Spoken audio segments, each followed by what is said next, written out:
Selamat pagi Bapak Ibu, Saudara yang dikasihi Tuhan. Kita memasuki minggu yang kedua, tanggal 14 Juni. Sudah lama kita nggak ketemu. Tadi saya ketemu dengan seorang saudara yang menyatakan bahwa dia sudah begitu rindu untuk ketemu, untuk beribadah bersama, ya, untuk bisa sharing, punya waktu untuk ngobrol bersama. Tapi kita masih harus tetap kondisi seperti saat ini. Kita melalui online, melalui jarak jauh untuk kita bisa saling membagikan firman Tuhan dan menguatkan.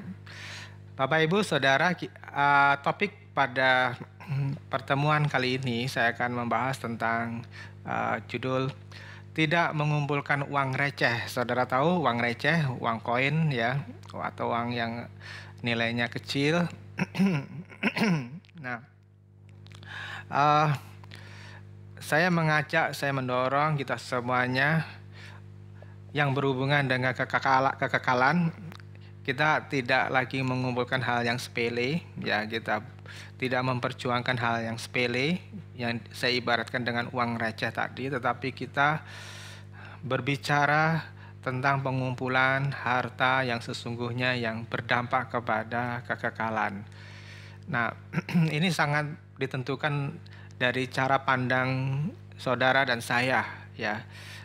Cara pandang saudara terhadap dunia ini bagaimana, itu yang menentukan nanti cara menjalani hidup ini, ya. Terus yang kedua, menentukan apa yang menjadi prioritas saudara dalam hidup ini. Dan yang tiga, cara pandang saudara itu menentukan apa yang akan saudara pelajari dalam hidup ini.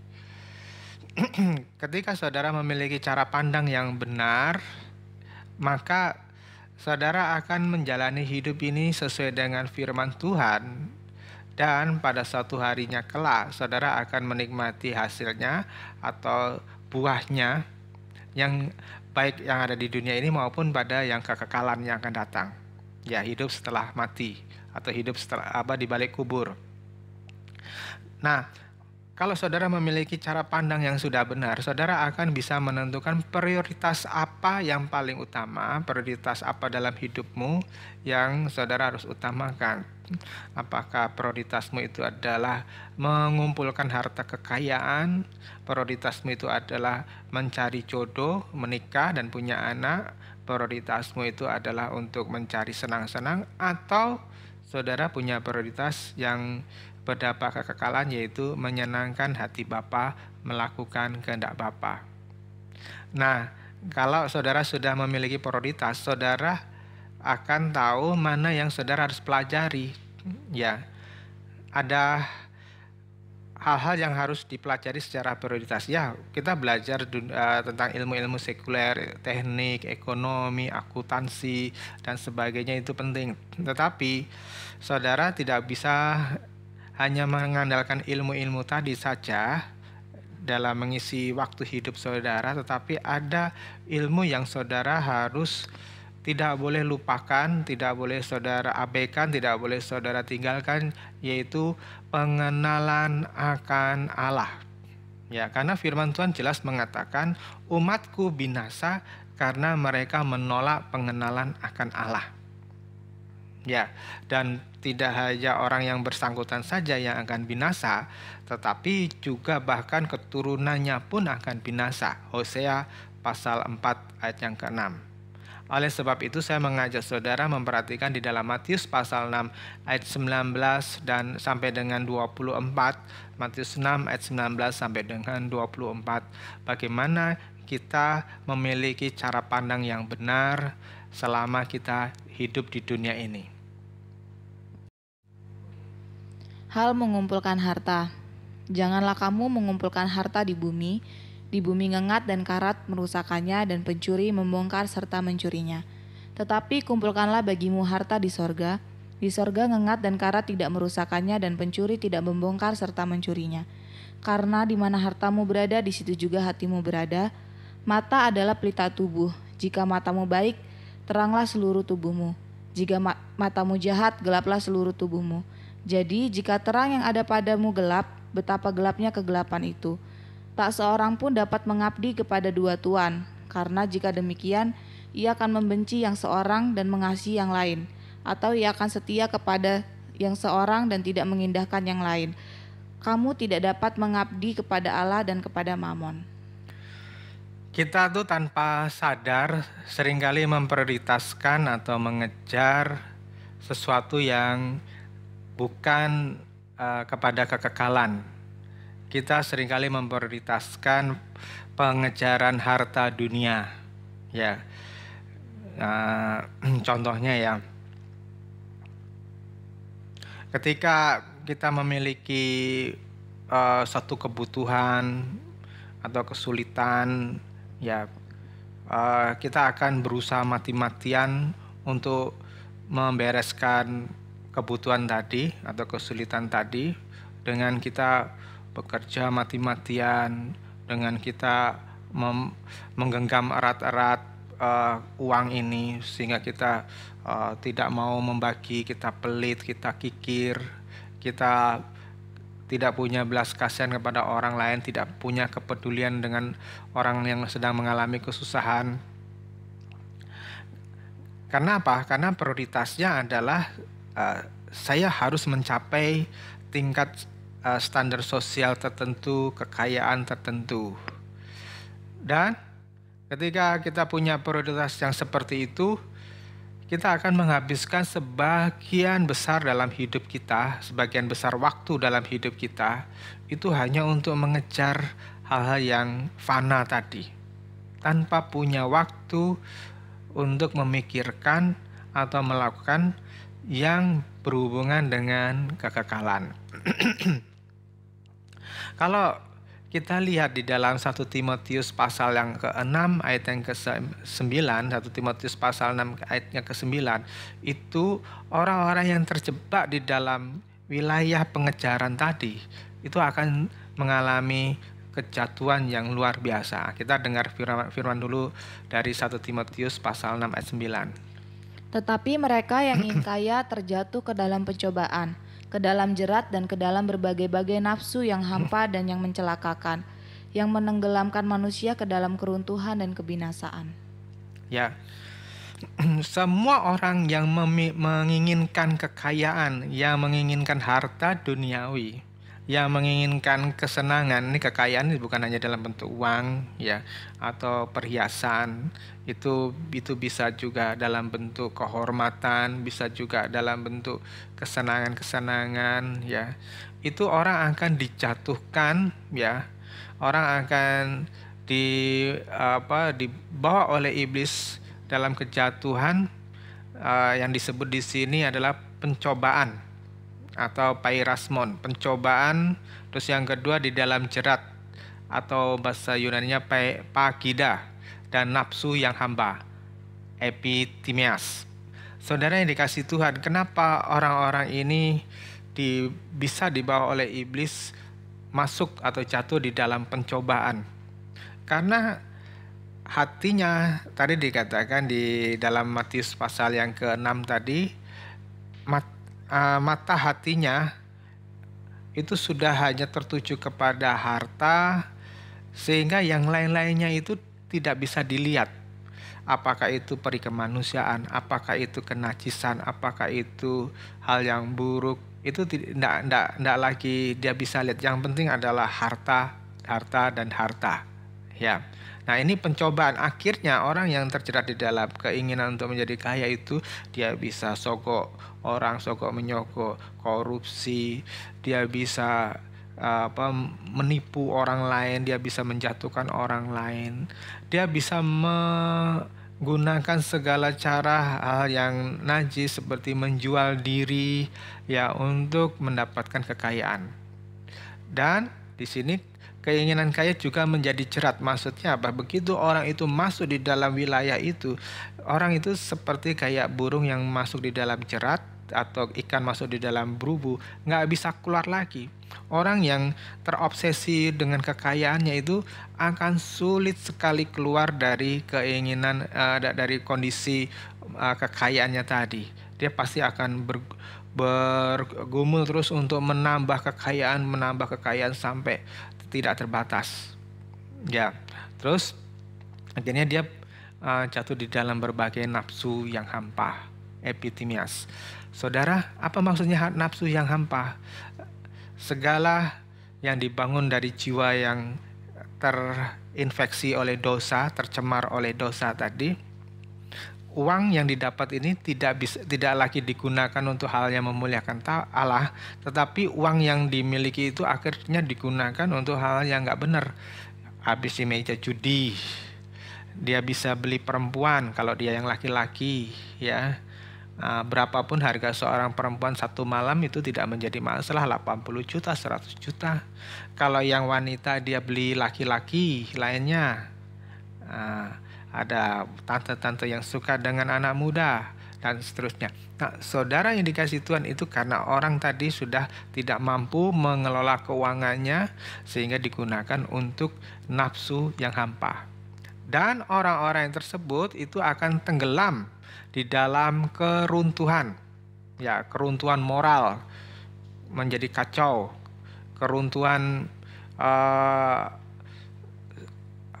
harga diri. Ya, saudara, kemarin di Amerika Serikat itu diberitakan dengan luas ya tentang kerusuhan di Amerika karena seorang kulit hitam namanya George Floyd itu terbunuh waktu ditangkap polisi, dan kebetulan polisinya juga polisi kulit putih sehingga dianggap bahwa ini merupakan tindakan rasial, sehingga di beberapa negara di beberapa kota di Amerika Serikat terjadi kerusuhan rasis ya. Nah, ada banyak orang yang melakukan penjarahan. Kalau di Indonesia yang penjara itu adalah orang-orang yang nggak punya kerjaan, orang-orang yang hidupnya kacau, orang-orang yang nggak punya, yang miskin dan sebagainya. Ya, tetapi di sana yang melakukan kerusuhan itu pakai mobil-mobil mewah kayak Camry segala itu dipakai untuk memborong rampasan mereka dari toko-toko. Nah, saudara, ini benar-benar orang yang runtuh moralnya, padahal di sana mereka mengatakan diri mereka sebagai bangsa yang memiliki Tuhan, bangsa yang mereka masih memegang kemurnian Injil, tetapi runtuh mereka dalam waktu seketika, ya. Nah, runtuh dalam bahasa Yunaninya adalah oleton, itu artinya bisa ruin atau keruntuhan, bisa death, kematian, atau bisa punishment atau penghukuman. Jadi ketika seseorang memiliki prioritas yang salah, memfokuskan hidupnya hanya untuk kefanaan, dia akan dibawa untuk masuk kepada penghakiman atau pengadilan menuju kepada penghukuman yang kekal. Dan yang kedua, menenggelamkan manusia ke dalam kebinasaan atau apoleian. Ya, apoleian ini artinya adalah destruction, kehancuran, ya, juga ruin, keruntuhan, loss, hilang, perish, kemusnahan. Saudara, jadi ketika kita menempatkan hati kita, menaruh hati kita kepada pesona dunia, yang kalau di dalam Matius pasal 4 Tuhan Yesus dibawa ke gunung, diperlihatkan kerajaan di dunia ini dengan segala kemegahannya, ditawarin kalau kamu mau menyembah aku, kamu akan memiliki semuanya ini. Nah, kalau kita terpincut ke sana, maka benar-benar kita akan mengalami kebinasaan ya di api yang kekal. Nah, saudara yang dikasih Tuhan, saya menggambarkan bahwa apa yang ditawarkan di dunia ini itu seperti uang receh.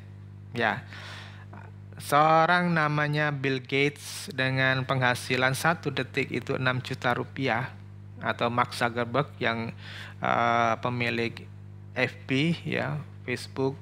Kalau Bill Gates itu yang punya Microsoft itu penghasilannya 6 juta per detik, saudara bisa bayangin.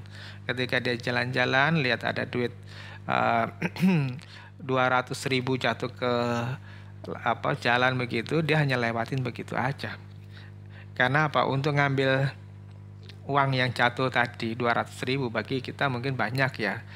Bagi dia sudah menghabiskan 3 detik itu sudah sama dengan dia kehilangan uang, kalau 3 detik itu berarti kehilangan uang 18 juta.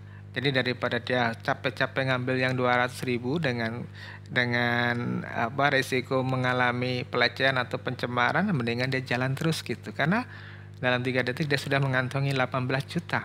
Ya. Nah, saudara yang dikasih Tuhan, itu saya mau kasih gambaran bahwa apa yang ditawarkan di dunia ini, target-target yang ada ditawarkan oleh dunia ini, itu sebetulnya uang receh. Ya, seperti uang seribuan bagi seorang miliarder yang nilai hartanya itu berlimpah ruah di bank. Ya. Matius pasal 13 ayat 44 itu mau menggambarkan tentang nilai harta kekekalan yang sebenarnya. Ya. Sebuah harta yang tidak bisa dilihat langsung oleh mata telanjang, ya. Orang seringkali tidak bisa menyadari karena tidak langsung dilihat oleh mata jasmani kita. Tetapi sebetulnya kalau orang itu orang yang waras, ya orang yang benar gitu, akhlaknya orang yang benar, imannya orang yang benar, mengerti tentang hal-hal yang ilahi, maka harta itu sebetulnya harta yang utama yang harus dicari orang. Ya. Sehingga orang-orang yang waras itu tidak akan menyayangkan menjual harta lamanya untuk membeli ladang untuk bisa mendapatkan harta yang terpendam tadi. Ya, kita baca Matius pasal 13 ayat 44. Hal kerajaan sorga itu seumpama harta yang terpendam di ladang, yang ditemukan orang lalu dipendamkannya lagi.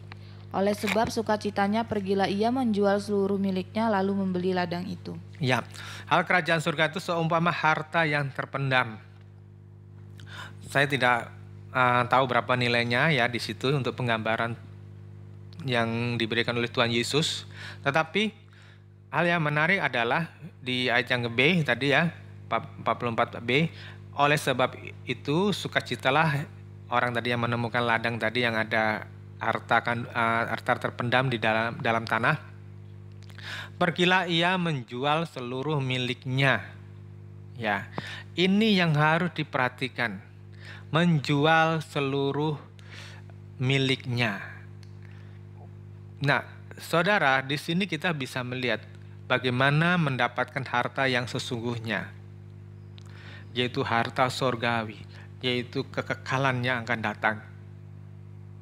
Di sini ada 3 hal yang saudara harus perhatiin. Pertama, untuk mendapatkan harta yang sesungguhnya, harta yang lama saudara harus lepaskan. Ya, itu yang pertama. Terus yang kedua, setelah saudara melepaskan harta yang lama, saudara harus beli tanah di mana harta itu terpendam. Saudara harus beli di mana harta itu tersimpan. Ya. Beli tanah yang baru, tanah surgawi. Kenapa saya menggambarkan dengan kata beli? Ya, karena ini tidak didapat dengan gratis. Ya, memang keselamatan diberikan secara cuma-cuma sebagai anugerah. Itu sama dengan saudara dikasih tiket gratis. Tetapi saudara tidak akan bisa sampai ke tujuan kalau saudara tidak menggunakan tiket itu dengan benar. Misalnya tiket itu saudara kasihkan kepada anak saudara dibuat untuk mainan pasar-pasaran. Terus kemudian tiket itu rusak. Sehingga ketika saudara mau naik pesawat, saudara kasih kepada petugas tiketingnya, dia menolak, oh tiket ini sudah tidak berlaku karena sudah rusak. Ya. Nah, saudara, itu sebabnya saya katakan saudara harus beli tanah di mana harta itu terpendam. Saudara harus beli. Artinya saudara harus mau mengambil harta kekekalan tadi untuk saudara bisa sampai ke surga. Terus yang ketiga adalah mengalami pertumbuhan rohani. Tinggalkan masa kanak-kanak dan masuk kepada fase yang disebut mature atau dewasa rohani.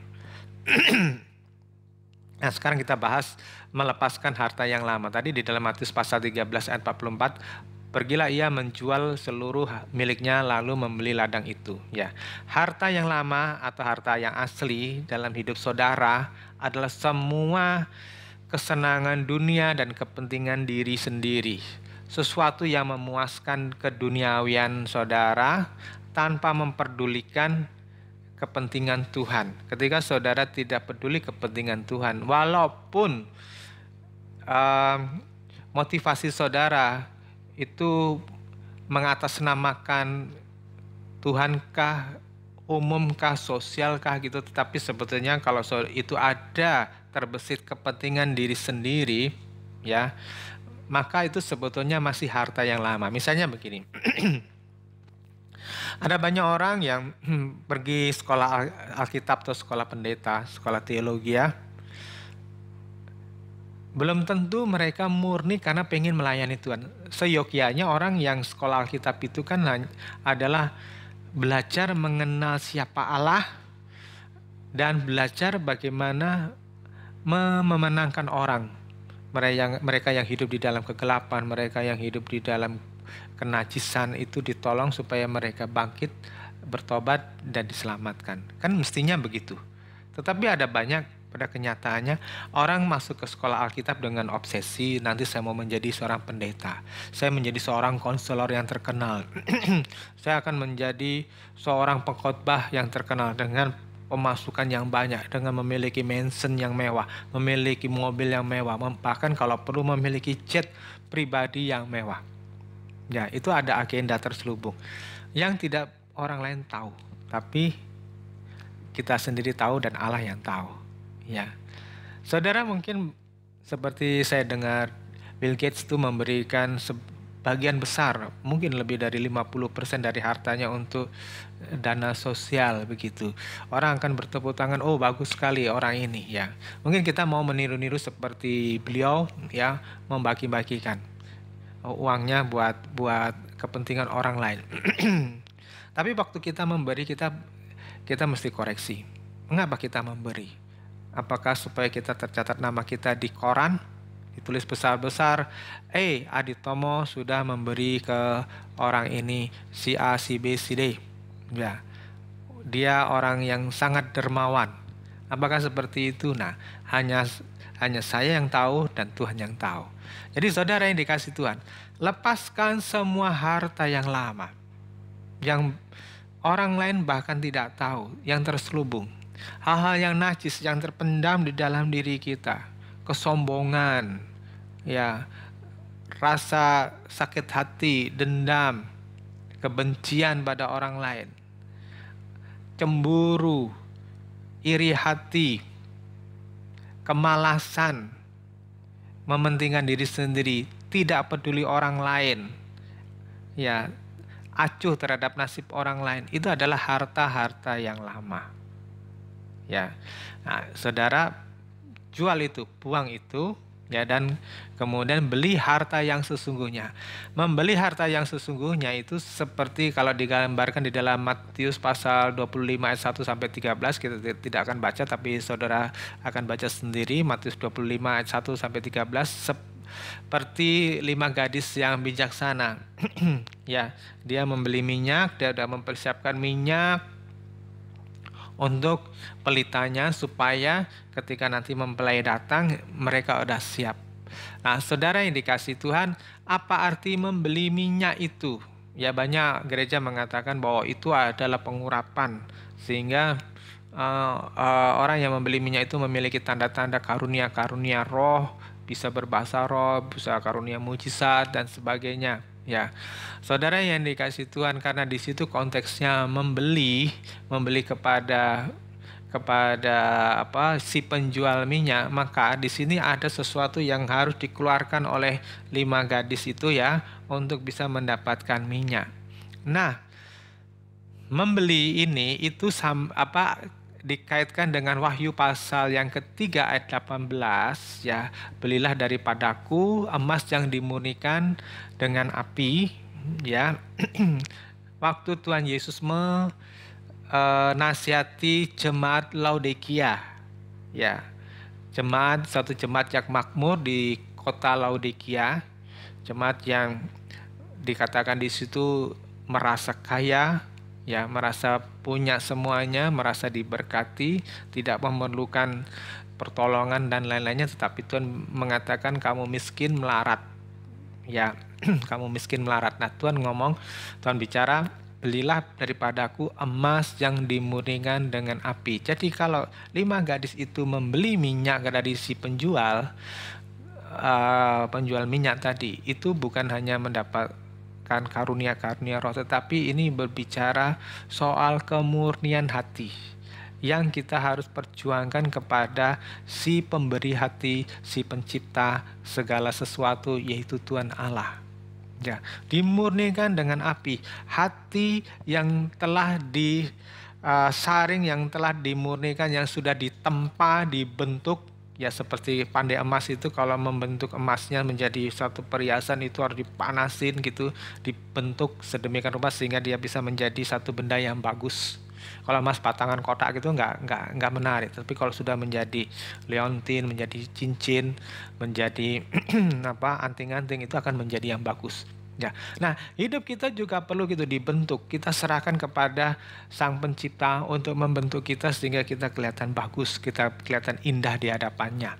Ya, bukan di hadapan manusia tapi di hadapan Tuhan. Nah, ini adalah harta yang sesungguhnya, harta sorgawi, kebenaran yang dihasilkan dari penderitaan ketika menyalibkan daging. Ya, saudara salibkan rasa sombong saudara salibkan rasa rakus saudara salibkan rasa mementingkan diri saudara salibkan keinginan untuk pamer dan sebagainya, saudara salibkan. Itu ketika kita biasa menikmati itu semua, ketika saudara sadar, wah itu tidak boleh lagi, tidak boleh hidup di dalam diri saudara, itu suatu penderitaan. Nah, ketika saudara menang, itulah kebenarannya. Itulah harta yang sesungguhnya yang saudara dapatkan dari Tuhan. Hidup yang berkenan dengan Tuhan. Hidup yang berkenan kepada Tuhan karena kita memiliki pikiran Kristus. Ya, Phroneo, Filipi pasal yang kedua ayat 5. Ya, ketika seorang datang kepada Yesus, mengikuti Yesus dengan sungguh-sungguh, maka Tuhan memberikan pikirannya dalam diri kita, menggantikan pikiran yang lama, sehingga kita memiliki nilai diri, nilainya Allah itu hidup dalam diri kita. Ya, itu tercermin dalam cara hidup kita. Misalnya orang yang memiliki nilai Allah, dia akan menjadi orang yang sopan. Ya, kepada orang tua dia sopan. Kan ada banyak anak muda sekarang sama orang tuanya itu bentak-bentak, kasar. Atau kepada orang yang lebih dewasa itu berani kurang ajar gitu. Ada orang yang dulu pernah tinggal bersama dengan saya, maksud saya beri tempat di rumah saya untuk tinggal begitu ya, karena nggak punya rumah gitu. Berapa tahun tinggal tanpa membayar, ya. Tapi ketika dia tidak memerlukan saya, dia pergi begitu saja tanpa pamit, meminta diri atau pamit begitu ya. Nggak ada omongan apa-apa, tahu-taunya hilang gitu aja. Nah, saudara yang dikasih Tuhan ini orang tidak sopan. Ya, mungkin sebenarnya dia nggak ada masalah dengan perkara pidana atau perdata, nggak ada masalah, tetapi hanya tidak sopan. Saudara, orang yang memiliki pikiran Kristus pasti dia mempunyai kesopanan. Ada tata krama, ada aturan-aturan masyarakat yang tidak bertentangan dengan Alkitab yang dia akan jalani. Terus yang kedua, orang yang memiliki pikiran Kristus itu akan memiliki kredibilitas. Kredibilitas itu adalah kepercayaan publik, kepercayaan orang lain. Orang yang memiliki pikiran Kristus pasti bisa dipercaya. Ya, dia dipercaya, diberi tanggung jawab apa dia akan kerjakan dengan sungguh-sungguh. Itu sebabnya orang Kristen yang benar itu harus menggenapi Lukas pasal 16 ayat 10, yaitu apa? Jika kamu jika kamu setia pada perkara yang kecil, ya, saya ulangi, jika kamu bertanggung jawab pada perkara yang kecil, kamu akan bertanggung jawab, kamu akan dipercaya untuk melakukan perkara-perkara yang besar. Ya, Lukas pasal 16 ayat 10. Jadi, saudara, orang yang memiliki pikiran Kristus itu pasti memiliki kredibilitas atau kepercayaan, bisa dipercaya. Kenapa Bapa Sorgawi itu mempercayakan karya penebusan kepada Tuhan Yesus? Kenapa tidak kepada nabi-nabi yang lainnya? Kenapa tidak kepada manusia-manusia lainnya, raja-raja yang lainnya? Karena Bapa hanya percaya kepada Tuhan Yesus. Bahwa kalau Tuhan Yesus melalui masalah yang berat, melalui pencobaan yang berat, melalui pergumulan di Taman Getsemani, dia tidak akan lari menjadi pengecut. Ya, Bapa memiliki kepercayaan itu karena Bapa itu mengenal siapa Tuhan. Ya, di dalam keilahian mereka, Allah Tritunggal, mereka pasti sudah bergaul dengan akrab. Jadi bisa tahu, Bapa dengan firman itu bisa tahu. Ya, saya dengan orang lain, dengan teman dekat aja bisa ada sesuatu yang tidak saya tahu. Ya, dengan istri, dengan anak, walaupun mereka satu rumah, pasti ada sesuatu yang saya tidak tahu. Ada yang mereka mungkin simpan sendiri gitu ya. Tetapi kalau Bapa dengan firman itu tidak ada yang membatasi mereka. Sehingga Bapa bisa percayakan hal ini ya, karya penebusan ini kepada Tuhan Yesus. Dia tahu Yesus akan membuat pertanyaan, jika cawan ini boleh berlalu ya, tetapi biarlah kehendak-Mu saja ya Bapa yang jadi. Itu Bapak sudah tahu akan ada perkataan seperti itu, tapi Bapak juga tahu bahwa Yesus tidak akan melepaskan tanggung jawab begitu aja. Nah, ini orang yang memiliki pikiran Kristus, memiliki kredibilitas. Orang Kristen yang benar, orang Kristen yang sungguh-sungguh harus bisa dipercaya. Ya. Terus yang ketiga, pikiran Kristus itu bisa tercermin di dalam sifat pengorbanan diri. Yesus mengatakan, jika cawan ini boleh berlalu, berlalulah ya Bapa, tetapi biarlah kehendak-Mu saja yang jadi. Terus di Yohanes pasal yang keempat ayat 34, Yesus berkata, makananku ialah melakukan kehendak Bapa dan menyelesaikan pekerjaannya. Apa pekerjaan Bapa yang belum selesai? Yaitu penebusan manusia. Ya, nah dia mau melalui semuanya itu dengan mengorbankan dirinya. Karena Yesus tahu kalau dia tidak mengorbankan dirinya, tidak ada manusia yang bisa melakukan tugas ini. Tidak ada manusia yang mau disalib dengan cuma-cuma. Ada Spartacus, tapi dia harus berontak dulu, dia harus bunuh banyak orang Romawi pada waktu pemberontakannya. Ya, rakyatnya nanti dia dikalahkan oleh legion Romawi dan akhirnya ketangkap dan dia disalibkan. Ya, tetapi dia harus berperang dulu. Yesus tidak melalui peperangan untuk dia ditangkap itu. Dia dengan sukarela memberikan dirinya ditangkap. Ya, ini pengorbanan diri.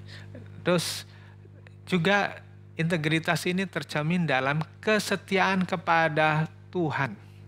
Ya, sama itu digambarkan dengan Elisa mengabdi kepada Elia. Ya, Elisa mengabdi kepada Elia.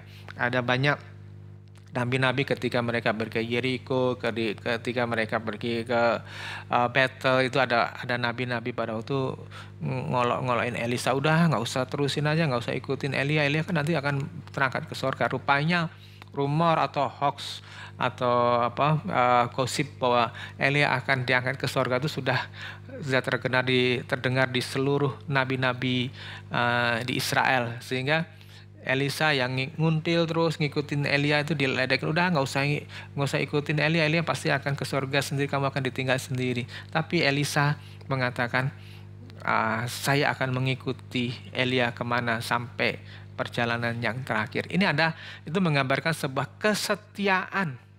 Di zaman modern ini tidak banyak orang memiliki kesetiaan. Ya, milikilah kesetiaan kepada visi Tuhan. Biasanya orang pengen nyari visi-visinya sendiri, pengen mencari ambisinya sendiri, ya, pengen tampil sendiri, besar sendiri, selamat sendiri. Nah, saudara belajar memiliki kesetiaan.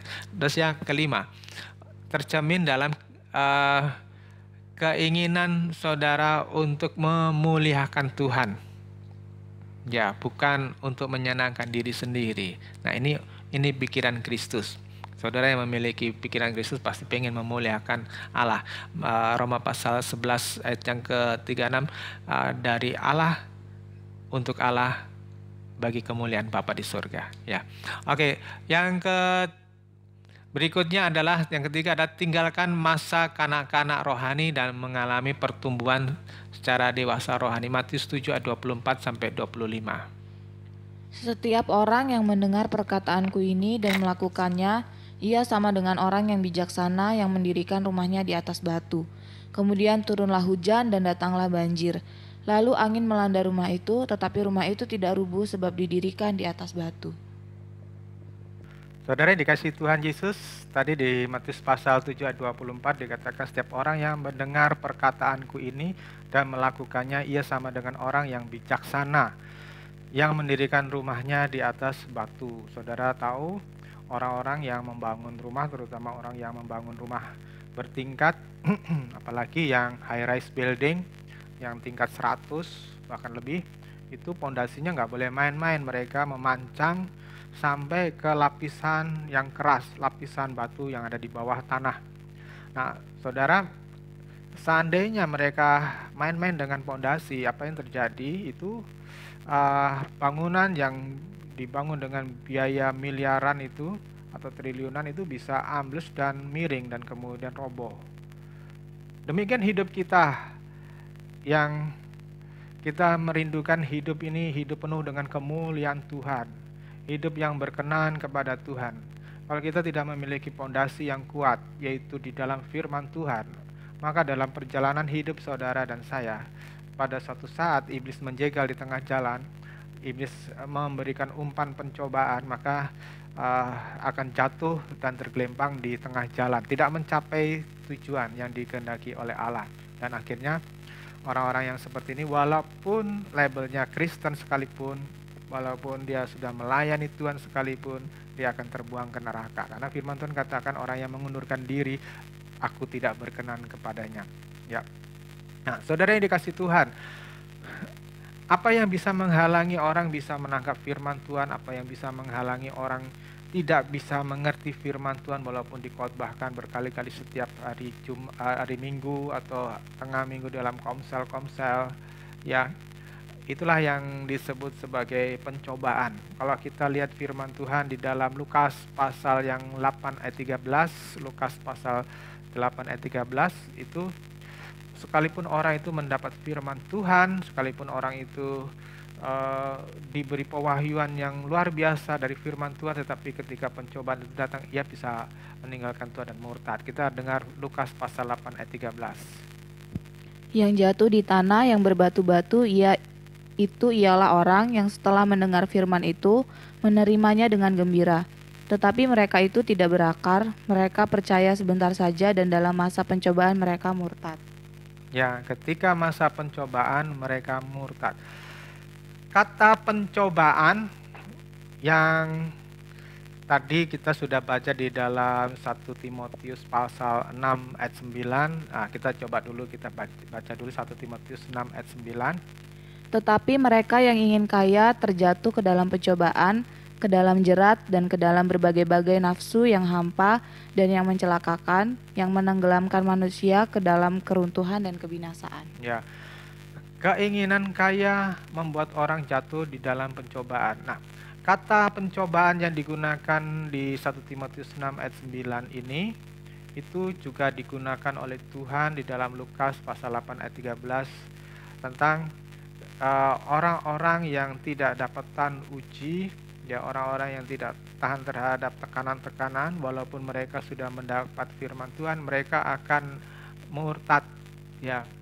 Kalau kita lihat di dalam doa Bapa kami, Tuhan mengajarkan di dalam Matius 6 ayat 13, janganlah membawa kami ke dalam pencobaan. Ya. Kenapa? Karena ketika manusia itu menjatuhkan diri, memasukkan dirinya ke dalam pencobaan, tidak banyak orang yang tahan, tidak banyak orang yang bisa lulus, tidak banyak orang yang bisa survive dari pencobaan itu. Kebanyakan 99% orang itu akan jatuh. Ya. Nah, itu sebabnya ketika Tuhan Yesus di Taman Getsemani, dia lagi berdoa bersama dengan murid-muridnya, tapi murid-muridnya udah kecapean terus tidur. Tuhan mengingatkan di Matius 26 ayat 41, berjaga-jagalah dan berdoalah supaya kamu jangan jatuh di dalam pencobaan. Berjaga-jagalah dan berdoalah supaya kamu jangan jatuh di dalam pencobaan. Nah, kenapa Tuhan mengingatkan kepada Petrus dan teman-temannya di dalam Matius 26 ayat yang ke-41 tadi untuk berjaga-jaga dan berdoa? Karena Tuhan tahu sebentar lagi mereka akan menghadapi temptation, pencobaan, ya, yang akan menggoncangkan iman mereka.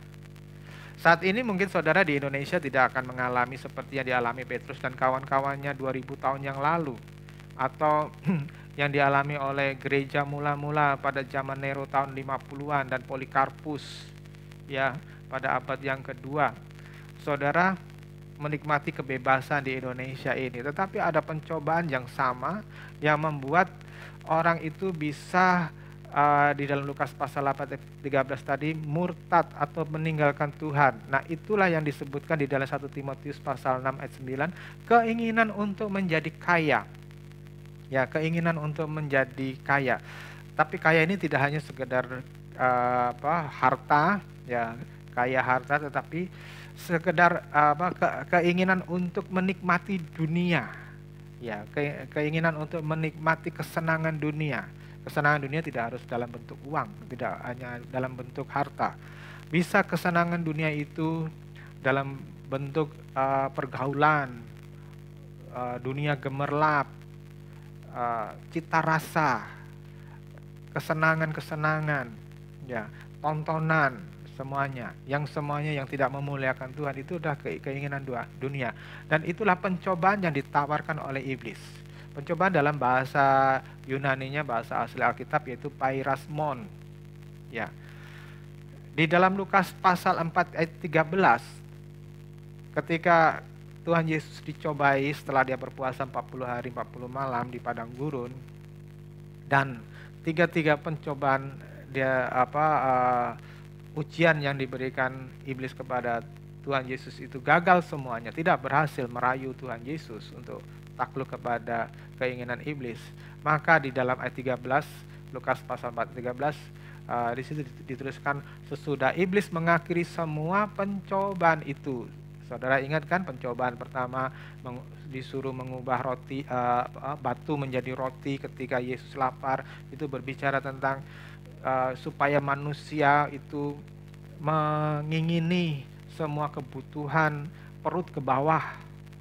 Itulah batu menjadi roti. Terus kemudian dibawa naik ke bubungan bait suci, suruh terjun supaya nanti ada malaikat yang menangkapnya. Itu berbicara tentang manusia itu didorong untuk menyukai sensasi, pujian, pujaan, ya, tepuk tangan untuk mengagungkan diri sendiri. Terus yang terakhir dibawa ke gunung, ditunjukkan kerajaan-kerajaan dunia dan segala kemewahan dan kekuasaan raja-raja itu, diiming-iming kekuasaan untuk menjadi seperti Allah, untuk menjadi penguasa yang otoriter, yang hanya untuk senang sendiri. Nah, saudara yang dikasih Tuhan, setelah mengakhiri semua pencobaan-pencobaan itu, ya, dikatakan di Lukas pasal 4 ayat 13, iblis itu mundur daripadanya dan, ingat baik-baik, menunggu waktu yang baik. Menunggu waktu yang baik untuk bisa melaksanakan serangan yang mematikan. Saudara yang dikasih Tuhan, iblis menaruh semua yang ada di depan kita melalui keinginan dunia itu dengan sebuah tujuan, itu adalah serangan yang mematikan. Ya, ketika orang dihantam dengan serangan mematikan itu, yang mati itu adalah imannya, yang mati adalah hati nuraninya kepada Tuhan. Nah, itu sebabnya saya selalu mengingatkan kepada saudara, jadi orang Kristen itu bukan sekedar supaya bisa jadi kaya, supaya semuanya sejahtera, makmur. Rata-rata orang datang kepada saya minta didoakan, Tuhan berkati bisnis saya, berkati usaha saya, berkati karier saya. Semuanya tidak jauh dari persoalan materi. berkati masa depan saya gitu. Nah, tapi saya mengingatkan kepada saudara, menjadi orang Kristen bukan sekedar supaya menjadi kaya, makmur, sejahtera, atau sekedar mengalami mujizat kesembuhan. Sebab orang Kristen yang dewasa adalah orang Kristen yang tidak sekedar mengharapkan mujizat, kesembuhan, kekayaan, kemakmuran. Tapi orang Kristen yang dewasa adalah orang yang memiliki tanggung jawab, yang memiliki hati seperti Yesus. Ya, pikiran seperti Yesus, yang mau memikul tanggung jawab. Itu sebabnya Yesus berkata di dalam Yohanes pasal 4 ayat 34 itu, makananku ialah melakukan kehendak Bapa dan menyelesaikan pekerjaannya. Nah, itu sebabnya di 2 Timotius pasal 2 ayat 4 sampai 6, orang-orang Kristen sejati, orang-orang Kristen yang dewasa dibentuk oleh Tuhan bukan menjadi orang-orang Kristen yang manja. Paulus memberikan perumpamaan orang-orang Kristen yang tough, yang kuat seperti itu adalah orang-orang Kristen yang memiliki mentalitas sebagai prajurit. Orang-orang Kristen yang memiliki mentalitas sebagai prajurit itu dikatakan di dalam 2 Timotius pasal 2 ayat yang keempat itu tidak memusingkan perkaranya sendiri. Dia mempunyai kebutuhan, manusia secara normal mempunyai kebutuhan untuk mencari kesenangan, mencari tontonan, mencari hiburan, mencari teman, pergaulan, mencari dunia gemerlap. Itu secara naluri daging, naluri manusia. Tetapi ketika saudara diubah menjadi seorang Kristen yang bermental prajurit, itu bisa ditinggalkan. Mana ada misalnya prajurit Kopassus ini udah disuruh masuk ke barak militer, terus kemudian dia berkata kepada komandan, "Dan, ini malam minggu, saya mau pergi ke night club, saya bosan di barak ini." Apa bisa orang kayak begitu jadi seorang prajurit andalan? Pasti ditendang sama komandannya, ya kan? Nah, orang Kristen yang dewasa adalah orang yang memiliki mentalitas prajurit, yang tidak memusingkan dirinya, tetapi mencari perkenanan kepada komandan. Komandan kita adalah Tuhan Yesus, yang didelegasikan kepada seseorang yang ditunjuk oleh Tuhan untuk menjadi gembala, saudara. Ya. Terus yang kedua, seorang olahragawan. Olahragawan itu harus mendidik dirinya, melatih dirinya, ya, membentuk dirinya, otot-ototnya itu menjadi seorang olahragawan yang handal, seorang olahragawan yang kuat, yang tahan, napasnya panjang, dan itu harus melalui semua latihan yang berat. Nggak ada olahragawan yang hanya bangun tidur siang jam 10 kemudian bertanding bisa menang, ya. Yang kerjanya cuma nonton TV, makan sepuas-puasnya, perutnya gendut, ya, mana bisa dia bisa jadi pemenang, menjadi juara, ya.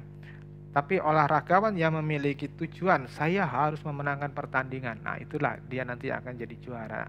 Tuhan mau saudara memiliki tujuan yang jelas. Tujuan kita adalah kerajaan sorga. Tujuan kita adalah Yerusalem baru, di mana itulah tempat tinggal kita yang sesungguhnya. Ya, miliki mentalitas seorang olahraga calon juara. Ya, bukan calon anak bawang, ya, tapi calon juara. Terus yang ketiga, di 2 Timotius pasal yang kedua ayat yang ke-6, menjadi seorang seperti petani yang bekerja keras. Saudara yang dikasih Tuhan, saya terus terang kalau melihat orang pemalas, ya, orang yang tidak mau bekerja, itu saya tidak suka.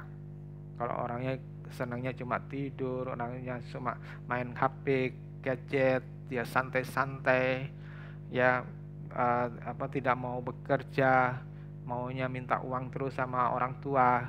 Ini orang yang tidak bagus, ya. Alkitab mengajarkan orang Kristen yang dewasa adalah orang Kristen seperti petani yang bekerja keras. Dia bangun pagi-pagi, dia sudah olah sawahnya atau ladangnya, paculin, ya, cangkulin, kemudian dia tanam bibit itu, kemudian dia rawat, dia bersihin rumput-rumputnya. Nah, ini kenapa? Dia mengharapkan buah. Hidup saudara dan saya diharapkan oleh Tuhan menghasilkan buah. Ya.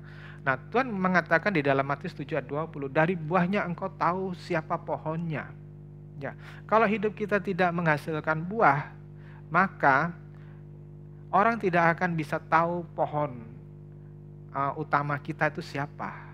Kalau hidup kita menghasilkan buah-buah roh, orang akan tahu, oh pohon utama kita, pohon yang menjadi andalan kita itu adalah Tuhan Yesus.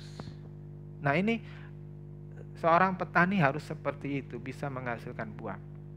Untuk itu orang Kristen harus memperhatikan sungguh-sungguh firman Tuhan dan melakukannya. Saudara yang dikasih Tuhan, coba bayangin begini. Saudara masuk sekolah, ya. Saudara mau sekolahkan anak saudara di sekolah yang mahal, yang terkenal, yang berkualitas. Saya dulu disekolahkan oleh orang tua saya, waktu SMA disekolahkan di Jakarta, yang katanya itu adalah sekolah yang terbaik, sekolah negeri yang terbaik. Sekolah itu mempunyai label, mempunyai gelar teladan. Ya, SMA 3 teladan, katanya teladan begitu. Ya, jadi saya masuklah di situ dan orang-orang yang masuk itu memiliki kebanggaan. Dan rasa bangga itu memandang SMA lainnya tidak setara begitu. Ya, tampaknya seperti itu. Nah, oke, kita tidak lihat sesungguhnya SMA itu kayak apa ya. Tapi saya mau ajak saudara berpikir kenapa orang mau sekolahkan anaknya di tempat yang terbaik. Ada sekolah-sekolah swasta di Jakarta yang jadi favorit seperti Pangudi Luhur, seperti Tarakanita kalau wanita ya. Nah, di situ orang walaupun mahal mau masuk ke situ. Ya. Kenapa? Karena diharapkan anak tersebut atau kita yang memang mengingini masuk di sekolah tersebut itu mendapatkan ilmu, ya, ilmu dari sekolah tersebut, dari guru-guru di sekolah tersebut, ya. Terus kemudian kita lulus di situ dengan hasil yang terbaik. Terus kita dapat ijazah. Kalau kita dapat ijazah, kita mau buat apa? Apakah untuk pajangan, untuk hiasan di dinding begitu? Tentu tidak. Ketika kita punya ilmu, kita mau ilmu kita bisa pakai, gitu. Kita bisa pakai kalau kita pintar akuntansi, kita bisa pakai untuk bekerja di kantor, di bagian akuntan, ya. Kalau kita punya ilmu teknik, ya kita bisa pakai misalnya teknik mesin, kita bisa bangun peralatan, bangun mesin yang berguna dan seterusnya, ya. Nah, mestinya pelajaran yang kita dapatkan, yang kita hafalkan itu bukan seperti cerita dongeng atau novel Kancing Nyolong Timun misalnya, ya, bukan hanya seperti itu dibaca terus dilupakan begitu saja. Tapi kalau kita sungguh-sungguh belajar terus kita terapkan dalam kehidupan kita, maka ilmu itu akan menjadi suatu naluri yang hidup. Contohnya begini. Karena kita belajar tentang bakteri, karena kita belajar tentang kuman, ya, karena kita belajar tentang lalat. Lantas ada seekor lalat nempel di nasi saudara, ngobok-ngobok nasi saudara. Saudara tahu lalat itu banyak kumannya, kakinya kan?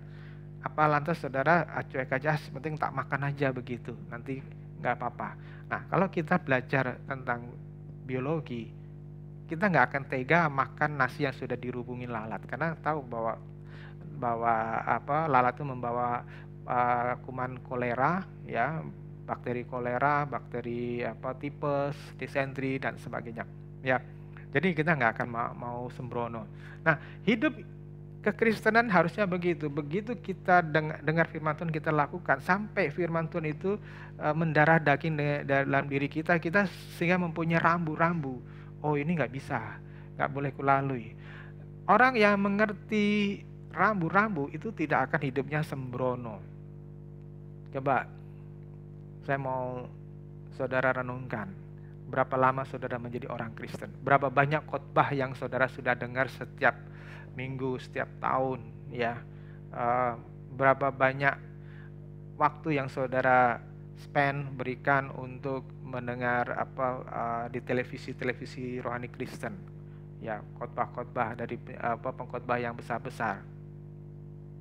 Tapi kenyataannya ada banyak orang Kristen yang tidak bertumbuh rohnya karena tidak pernah menyerap firman Tuhan untuk jadi pedoman hidupnya. Dan lebih banyak orang yang setelah mendengar khotbah baik di televisi, baik di gereja, di mimbar, di komsel, saat kembali ke medan kehidupan, firman itu lenyap, buyar, ya, menguap begitu saja, tidak ada yang nyantol dalam hatinya. Jadi ketika dia masuk di dalam pencobaan, diiming-imingi dengan keinginan untuk menjadi kaya, keinginan untuk mendapatkan harta yang banyak, keinginan untuk memiliki uang yang banyak, keinginan untuk menjadi pejabat yang tinggi, orang yang terkenal, yang dikagumi, keinginan untuk menjadi penyanyi yang dikagumi banyak fans. Itu orang itu seperti kebo dicucuk hidungnya. Ya, ngikut aja, mengikuti alur itu saja. Ya. Nah, saya bilang orang yang kayak begini ini benar-benar orang yang mengalami kerugian besar karena mengabaikan harta yang sesungguhnya, yang di dalam firman Tuhan tadi dikatakan harta yang terpendam.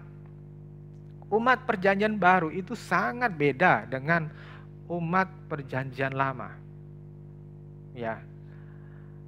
Umat perjanjian lama itu adalah orang-orang yang diberi fasilitas seperti kayak seorang anak kecil bayi, ya. Saya punya cucu masih umur 2 tahun, ya. Kalau saya bersama dengan dia, saya senang sekali main gitu ya, main bola, main mobil-mobilan gitu ya. Saya ngikuti apa yang menjadi keinginan dia, karena bayi umur 2 tahun. Ya tidak mungkin saya ajak, yuk nyangkul ke kebun, yuk nanam sayuran, tidak mungkin, ya toh, karena otaknya hanya berpikir mainan, ya. Nah, itu umat perjanjian lama. Sehingga kalau saudara lihat di dalam 2 Tawarikh pasal 20 ayat 130, ketika Yosafat itu dikepung oleh orang-orang barbar di sekitarnya, itu ada koalisi pasukan yang besar antara Bani Amon, pegunungan Seir, Moab itu melawan Yosafat. Dia terkepung di Yerusalem, dia ketakutan, dia datang kepada Tuhan dan Tuhan membuat mujizat. Saudara bisa dilihat di 2 Tawarikh 20 ayat 1 sampai 30 itu, orang-orang yang mengepung Yosafat itu dibabat habis sama Tuhan, malaikat Tuhan, mati semuanya. Demikian juga yang terjadi pada Raja Hizkia di 2 Raja-Raja pasal 19 ayat 1 sampai 29. Saudara baca sendiri ketika Yerusalem dikepung juga, ya. Dan dia nggak bisa melawan karena dia nggak mempunyai kekuatan. Akhirnya Tuhan juga membereskan musuh-musuhnya itu. Demikian juga waktu zaman Elisa ketika Samaria dikepung orang-orang Aram di 2 Raja-Raja pasal 6 ayat 18 ya sampai 20. Tuhan membuat musuh-musuhnya itu langsung buta. Itu perjanjian lama. Karena ingin menunjukkan kepada orang-orang di sekitarnya, ini loh Allah Elohim Yahweh, ini loh Allah yang benar. Allah Israel itu adalah Allah yang benar, bukan Allah yang lainnya. Ketika Sadrak, Mesak, dan Abednego dijebloskan di dapur api, mereka tidak terbakar satu lembar rambut pun, pakaiannya pun tidak terbakar. Ketika Daniel dimasukkan oleh Raja Darius ke gua singa, tidak satu ekor singa pun yang menggigit Daniel. Ya, luar biasa. Tetapi saudara harus lihat sendiri kenyataan. Pada zaman Nero, ada tidak hanya 1-2 orang, ada ratusan orang Kristen yang dimasukkan di dalam Kolosium bersama-sama dengan singa dan binatang buas lainnya, dan mereka mati dicabik-cabik. Dan sebagian lagi mereka dibakar hidup-hidup di Kolosium di tengah-tengah gelanggang itu. Ya, dan mereka mati, tidak ada pertolongan, tidak ada mujizat. Pada tanggal 29 Mei 1453, kerajaan Kristen terbesar pada waktu itu yaitu kerajaan Bizantium atau kerajaan Romawi Timur dengan ibu kota Konstantinopel, ya, dikepung oleh Sultan Mehmed II dari Turki Ottoman, ya. Dan kerajaan itu runtuh, akhirnya direbut. Dan saudara mungkin pernah mendengar sebuah katedral yang megah namanya Hagia Sophia, yang sekarang menjadi ikon dunia, yang diakui oleh PBB menjadi warisan dunia, ya. Itu direbut oleh Sultan Mahmud II dan dijadikan masjid pada waktu itu. Ya, saudara, kenapa ini diizinkan oleh Tuhan terjadi di zaman Perjanjian Baru? Apakah Tuhan orang Kristen ini begitu lemah sehingga tidak bisa menolong orang-orang Kristen di kota Roma dari mulut singa, dari tangan Nero yang kejam, dari Sultan Mahmud II yang menaklukkan dan mengubah gereja itu menjadi tempat ibadah yang lainnya? Apakah ini nggak Tuhan kita nggak bisa berbuat apa-apa? Saudara yang dikasih Tuhan, dan di sini saudara mesti belajar. Tuhan Yesus dalam Perjanjian Baru tidak mementingkan kepada kekuatan pedang, tidak peduli dengan jumlah manusia, tidak peduli dengan harta. Tuhan Yesus bilang, anak manusia serigala punya liang, burung punya sarang, tapi anak manusia tidak memiliki tempat untuk meletakkan kepalanya, untuk membaringkan. Yesus datang ke dunia dalam kondisi kemiskinan, karena Yesus tidak mementingkan kekayaan, karena Yesus tidak mementingkan harta. Yang Dia pentingkan adalah orang-orang yang memiliki hati diperbarui. Itu sebabnya di Yohanes pasal 3 Tuhan berkata kepada Nikodemus, barang siapa yang tidak dilahirkan kembali, ia tidak bisa masuk dalam kerajaan sorga. Ya. Nah, kelahiran baru ini penting dalam syaratnya, dalam spesifikasinya, dalam aturannya Tuhan untuk masuk di dalam kerajaan kekekalan. Ya. Dan itu yang dijabarkan oleh Paulus pada Roma 12 ayat 2 itu adalah, janganlah kamu menjadi serupa dengan dunia ini. Kita mesti harus berbeda cara berpikir kita dari apa yang dipikirkan oleh manusia kebanyakan. Berubahlah oleh pembaruan budimu. Berubah itu transformasi, mengalami transformasi, mengalami metamorfosis, perubahan bentuk. Metamorfosis tahu kan, misalnya dari katak menjadi dari berudu menjadi katak, dari ulat menjadi kupu-kupu, itu berubah sama sekali. Nah, berubahlah oleh pembaruan budimu itu, berubahlah mindset kamu, berubahlah kerangka berpikirmu, supaya kamu tahu mana kehendak Allah, mana yang baik, berkenan, dan sempurna.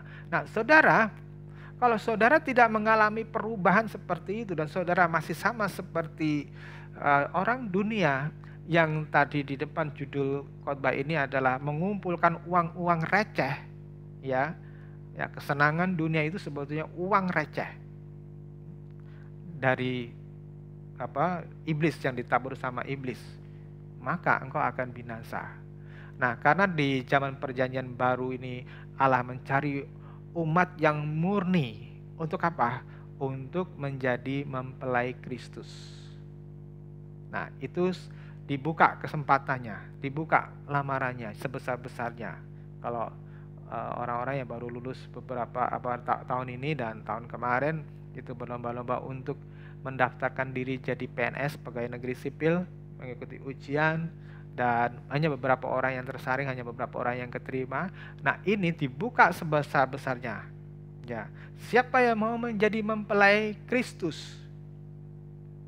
Nah, itu sebabnya Tuhan Allah tidak mementingkan jumlah, tetapi Tuhan mencari kualitas. Ya, orang-orang yang benar-benar siap dan memiliki spesifikasi untuk menjadi mempelai Kristus. Dalam kehidupan saya mengalami transformasi, pertumbuhan. Ya, pertumbuhan. Ketika saya bertobat tahun 88, ya, terima Yesus sebagai Tuhan Juru Selamat, saya masuk sekolah Alkitab, kemudian ya sambil bekerja menjadi mahasiswa sekolah Alkitab gitu. Nah, saya mengenal bahwa jalan keselamatan satu-satunya hanya melalui Tuhan Yesus. Dan saya pegang benar Yohanes 14 ayat 6 itu, ya. Dan mulai tahun 1990 saya berkhotbah tentang Yesus adalah juru selamat, Yesus adalah jalan satu-satunya ke surga. Tidak ada jalan lain yang bisa membawa orang masuk ke surga, itu adalah harga mati yang tidak bisa ditawar. Ya. Tahun 93, 95, 96, 97, Tuhan membawa saya memasuki pelayanan pelepasan. Saya mulai mengerti bahwa kenapa orang bisa begitu jahat, orang bisa begitu emosional, orang bisa begitu picik pikirannya, bodoh pikirannya secara rohani walaupun pinter secara intelektual. Rupanya di situ ada roh jahat yang mengekang, mengikat dia. Nah, itu Tuhan bawa saya masuk ke pelayanan pelepasan.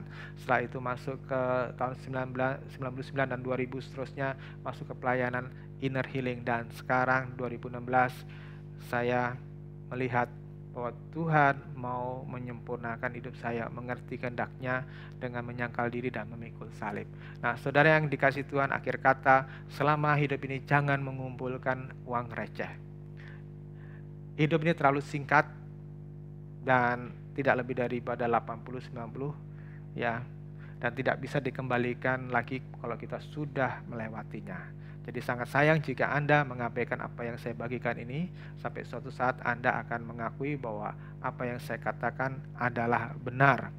Oleh sebab itu, sebagai penutup, saya undang saudara membaca Markus pasal 4 ayat yang ke-19. Markus pasal 4 ayat 19. Lalu kekhawatiran dunia ini dan tipu daya, kekayaan dan keinginan-keinginan akan hal yang lain masuklah menghimpit firman itu sehingga tidak berbuah. Ya, jangan sampai keinginan-keinginan dunia ini menghimpit firman yang telah saya bagikan kepada saudara. Tuhan Yesus memberkati. Amin.